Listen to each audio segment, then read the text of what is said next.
안녕하세요, 원장님. 안녕하세요.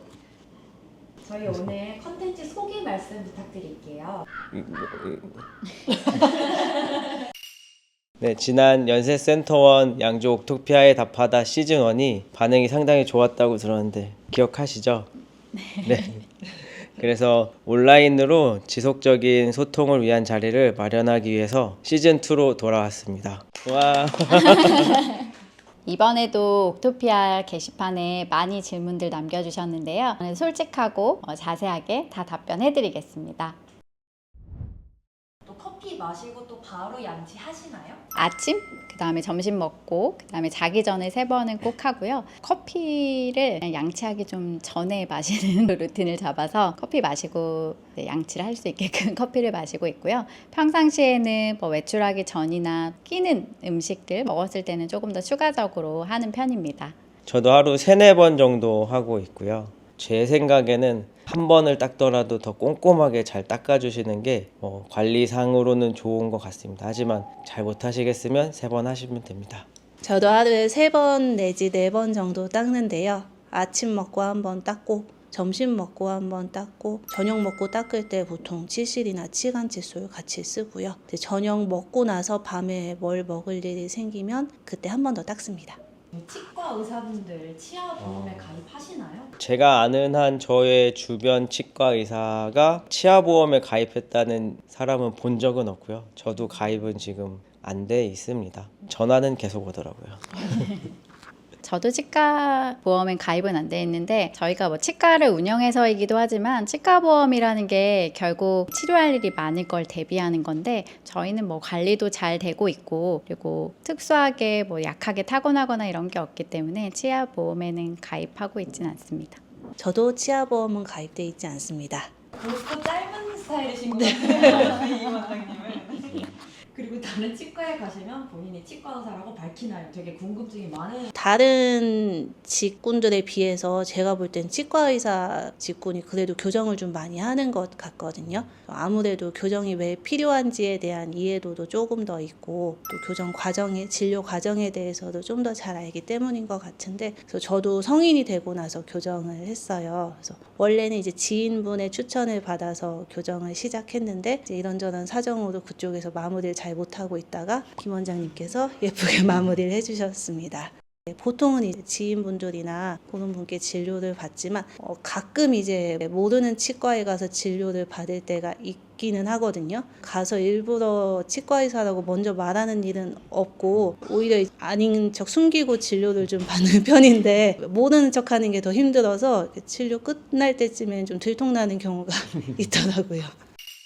저는 치과 의사 되기 전에 학생 때 교정을 했는데요. 지금 다시 만약에 치과 의사인 상태에서 교정을 한다고 하면 저 같은 경우는 뭐 교정 의사라고 말하고 아는 선생님들한테 받지 않았을까 싶습니다. 그리고 저는 다른 치과에 갈 일이 솔직히 잘 없기는 한데 간다고 하면 이혜지 원장님하고 다르게 전 치과 의사라고 말하면 아무래도 조금 더 편하게 대화를 할 수 있으니까 치과 의사라고 밝히고 치료를 받을 것 같기는 합니다. 본인 치아 잇몸이 안 좋을 때 본인이 직접 치료하시나요? 직접 치료를 하기에는 어려워서요. 이런 증상이 있다고 말씀드리고 저는 저희 다른 원장님들이나 직원분들한테 받은 적은 있습니다. 네. 남 원장님은 전에 한번 봤더니 엄청 건치시더라고요. 저는 이제 이가 좀 부실한 편인지 한 번씩 잊을만 하면 남 원장님 찾아가서 보고요. 워낙 잘 봐주시기도 하고 또 환자의 입장에서 누워보면 남 원장님은 또 이렇게 진료하시는구나 하고 참고할 만한 점을 얻어갈 때도 있습니다. 저 같은 경우는 이제 남 원장님이 신랑이기도 하고 하니까 가장 편해서 남 원장님한테 주로 진료를 받고 남 원장님한테 이제 사랑니를 뽑았을 때 뽑고 집에서 거즈 물고 이렇게 누워서 저기 아프다 저기 아프다 하니까 환자가 집에 있는 기분이라고 하면서 새로운 느낌이라고 말씀하셨는데 저도 진료를 받아보면 환자의 느낌을 알 수 있고 또 남 원장님도 환자의 마음을 좀 더 느끼지 않았을까 생각합니다. 외부에서도 대화할 때 네. 상대의 치아 상태가 보이는지. 저희 아기가 이제 7살이어서요. 아직까지는 시켜주고 있고 치실 같은 거 하기 어려운 거는 저희가 해주고 있습니다. 그래서 대화하면서 보이는 정도가 가끔은 있는데요. 그 정도로 보이는 분들은 좀 심한 경우를 가지고 있으셨던 것 같습니다. 초등학교 저학년 때까지는 계속 영구치가 나오고 아이들도 아직 손이 야무지지 못하기 때문에 초등학생이 됐기 때문에 뭐 양치 너가 해 이거보다는 아이가 스스로 하되 저녁 양치는 꼭 체크를 해줘야 된다고 생각하고요. 부모님이 잘 관리해줘서 충치하는 거를 그 개수를 감소시켜주면 좋을 것 같습니다. 저희 큰애가 이제 9살인데 요 정도가 마지노선인 것 같아요. 그 양치 협조도가 엄청 좋은 애기였어서 엄마가 해주는 대로 잘 하는 편이었는데 초등학교 2학년 되니까 이제 좀 귀찮아하고 혼자 하고 싶어 하더라고요. 하고 있을 때 누가 다 닦아주면 되게 좋을 것 같은데 요즘 병원에 오셔서 부모님들이 양치시키기 너무 힘들다고 하시는 말씀 들으면 매우 공감하고 있습니다. 사람들을 보거나 텔레비에 사람들 나오거나 하면은 이가 좀 보이기는 하는데 또 워낙 병원에서 다양한 구강 상태를 보는 게 일이다 보니까 그냥 그렇구나 하고 넘기는 편인 것 같아요. 자녀 치아 건강을 위해서 꼭 권하는 3가지 있다면 말씀 부탁드릴게요. 첫 번째는 3분 동안 하루에 3번 양치하는 거. 제일 너무 쉽고 당연한 얘기지만 너무 지키기가 어렵고요. 그러니까 아이들한테는 3분이 되게 이제 막연하게 느껴질 거예요. 그래서 뭐 양치용 모래시계 같은 거 많이 시중에 팔거든요. 그래서 그런 걸 마련해주면 그런 시간 개념을 좀 잘 알려주시는 게 좋을 것 같고, 고학년만 돼도 뭐 모래시계 같은 거 잘 안 보죠. 그래서 좋아하는 노래 뭐 4분짜리 저는 저희 환자들한테 틀어놓고 너가 이 시간 동안 정말 양치하는지 한번 봐봐 이렇게 좀 현실적으로 말해주거든요. 그래서 하루 3번 3분 꼭 지키게 해주시고, 두 번째는 불소 사용인데요. 집에서 이제 고불소 치약 저는 많이 이제 사용 권장드리고 있고, 영구치가 이제 나오면 2-3년 정도까지는 되게 그 겉면이 되게 무르고 되게 약한 상태고 충치의 저항성도 굉장히 작아요. 그래서 초등학교 때 시기까지는 4개월에서 6개월에 한 번 정도는 불소도포 치과에서 꼭 해주시는 거. 세 번째는 이제 주기적인 관리. 그래서 치과에 그래도 방학 때마다는 한 번씩 내원하셔서 충치 같은 거 없는지 한 번씩 점검하시면 좋겠습니다. 그리고 고학년과 저학년으로 좀 나눠서 디테일하게 조금 강조하고 싶은 거는, 저학년 때까지는 유구치 부위에 정말 충치가 단골 손님이거든요. 그래서 유구치 부위에 치실을 사용해 줘야 되는데 아이들이 하기는 솔직히 어려워요. 그래서 부모님들이 자기 전 양치나 주말 양치 때는 꼭 챙겨주시고, 소화용 치실이 있어요. 그거 사용하시는 거 권장드리고, 그리고 만 6세서부터 제1 영구치가 나오는데요. 그 영구치 표면에 이제 충치를 덜 생기게 하는 실란트, 홈메우기라고 하는 진료는 보험 진료니까 영구치가 나오면 꼭 예방 진료 해주시면 좋겠습니다. 그리고 고학년 친구들한테는 이제 아이들이 다 컸고 양치 능력도 있기 때문에 밖에서도 잘 관리할 수 있게 휴대용 치약 세트를 꼭 사주시라고 말씀드리고 싶어요. 영구치 결손 치아인 경우에 언제쯤 교정을 하는 게 좋을지. 보이는 것보다 기능이랑 더 밀접한 연관이 있는 파트인데요. 예를 들어서 앞니 쪽에 결손치가 있을 때 나머지 맹출하고 있는 치아들이 그 결손치 때문에 한쪽으로 뭐 쓰러진다던가, 아니면 이제 어금니 쪽에 결손치가 있어서 임접치아들이 쓰러지거나 서로 맞물리는 치아가 내려오는 그런 부작용이 있는 경우에는 보이는 게 신경이 쓰이시지 않아도 교정이나 공간유지 장치를 해주시는 게 좋겠고요. 부작용이 실제로 없는 경우에는 환자 의사가 없으면은 교정을 저도 무조건 하시라고 설명을 드리고 있진 않아요. 그리고 교정 시기는 결손치 공간을 어떻게 교정할지에 따라서 나눠서 설명드리고 있어요. 그래서 결손치가 존재하는데 그걸 교정으로 다 닫아서 해결해 드릴 수 있다. 그러면 영구치가 다 맹출되는 중학교 시절서부터 그 이후에까지 해서 환자분이 원하실 때 진행해 드릴 수 있겠고, 이제 오히려 그 치아가 없는 부분을 교정으로 공간을 해결해 주지 못하고 임플란트 같은 보철물이 들어가야 될 경우에는 너무 일찍 교정을 하게 되면 교정을 하고 환자가 그 공간을 또 유지하기 위해서 어떤 유지 장치를 계속 껴야 되는 번거로움이 너무 크다고 생각되기 때문에 그 공간을 오히려 잘 유지했다가 교정이 딱 끝나고 뭐 보철물을 해서 교정을 마무리할 수 있는 시기로 고등학교 뭐 후반부쯤에 교정을 권장해드리고 있어요. 좀 말씀을 해주시면 좋을 것 같아요. 일반적으로 이제 수련을 받을 때도 소아치과와 교정과는 좀 구분이 되어 있어요. 소아치과 영역은 굉장히 좀 좁아요. 그래서 교정하시는 선생님들도 소아치과를 조금 안 다루시는 분도 있는데요. 저처럼 좀 소아치과에 대해서 깊이 있게 공부도 하고 직내도 조금 많이 갖고 있는 교정과 전문의한테 소아 교정을 받는 걸 권장을 드리고, 이렇게 소아 교정을 교정과에서 이제 진행을 하게 되면 이후에 연구 치열이 완성된 이후에도 2차 교정이나 그 후에 관리까지 한 병원에서 할 수 있는 이점이 있을 것 같습니다. 저희 연세 있으신 분의 사랑니 발치. 사랑니가 있어서 앞에 있는 치아의 관리가 잘 안 되시는 경우라면 사랑니를 발치를 하시는 게 나을 것 같고요.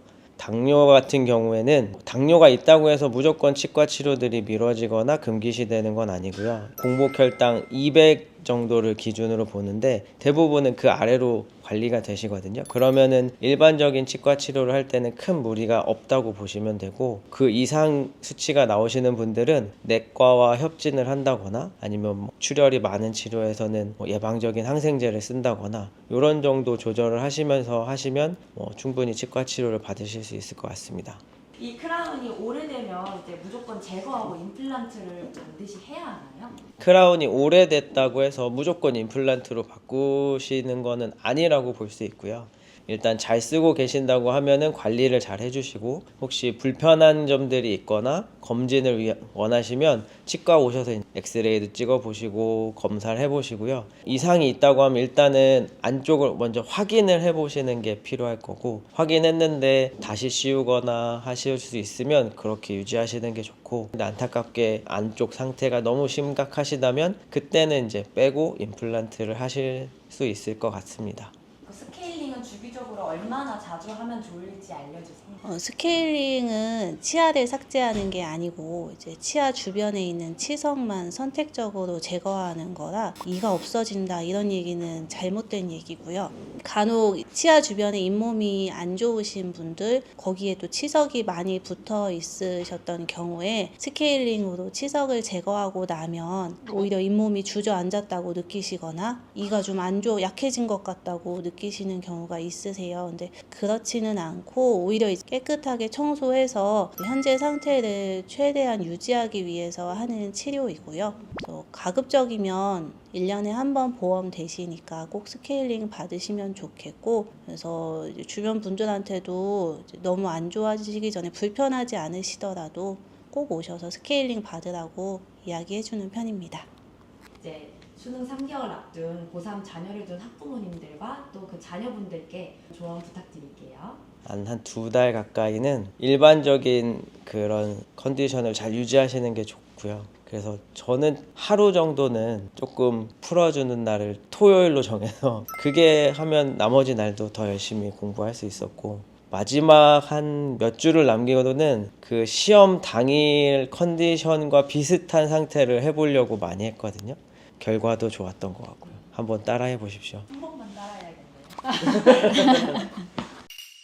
이제 공부할 때 공부하는 양도 되게 중요한데, 틀린 거는 맨날 틀리고 아는 거는 맨날 알거든요. 그래서 남은 3개월은 자기가 자꾸 틀렸었던 문제들에 대해서 조금 알고 넘어가는 시간으로 가지면 좀 효율적일 것 같고, 물론 한 번에 이제 다 원하는 곳에 가시기를 너무 기원하지만, 여기 보면 한 번에 된 사람도 있고 삼수를 하신 분도 있지만, 한 번에 된 사람도 있고 삼수를 하신 분도 있지만, 결국 나중에 보면 결론적으로 그거 자체가 뭐 성공과 실패를 좌우하진 않거든요. 그래서 멘탈을 잘 잡으시고 끝까지 화이팅 하셨으면 좋겠고, 고생하고 계시다는 말을 제일 해드리고 싶습니다.